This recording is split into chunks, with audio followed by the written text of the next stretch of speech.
Indonesia saat ini kena yang dinamakan middle income trap country, yaitu istilah di mana kelas menengah tidak bisa naik ke kelas atas. Jadi negara Indonesia yang berada di kelas menengah ini tidak bisa naik. Sekali lagi harus digarisbawahi, tidak bisa naik di kelas atas atau tidak boleh. Negara yang terjebak di dalam middle income trap adalah negara yang GDP per kapitanya adalah antara $3.500 sampai $5.000 per kapitanya seperti Indonesia. Banyak negara yang terjebak di kelas menengah itu selama puluhan tahun. Misalnya Brazil itu lebih dari 30 tahun baru keluar dari istilah negara dengan middle class income-nya. Argentina juga sama, puluhan tahun juga baru bisa keluar. Ini yang terkadang membuat kita berpikir, seandainya saja ya kita ini adalah kepala negara Amerika atau kepala negara Cina, di mana keduanya saat ini memainkan perdagangan internasional lebih dari 30%, maaf, lebih dari 70%. Maka negara pasar harus dibuat GDP-nya tidak di bawah dan tidak di atas, di trap. Mengapa? Karena kalau negara-negara pasar tadi income-nya naik, maka negara tersebut harus menjadi negara produsen. Dan ini malah menjadi kompetitor negara besar.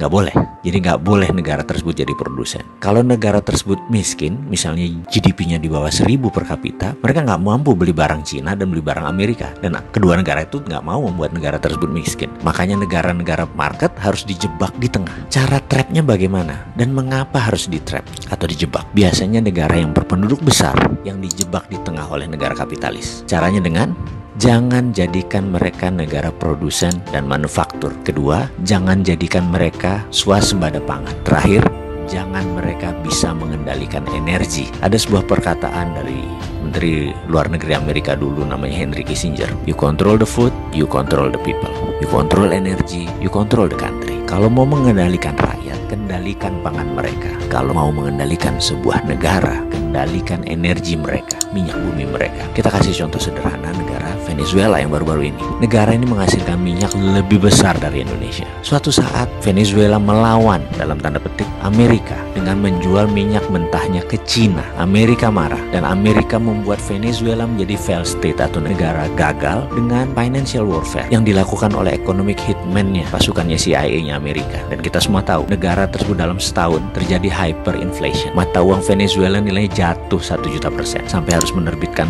cryptocurrency sebagai ganti mata uang negara mereka. Sebagai catatan, Amerika sangat memperhatikan homeland security-nya. Jadi mulai dari ujung benua Amerika Utara sampai ujung selatan Chile, Argentina harus di bawah kendali Amerika. Jadi ya hal-hal negara seperti Venezuela ini disikat pasti. Oke, kita kembali ke topik. Bagaimana supaya kita keluar dari jebakan middle income country tadi?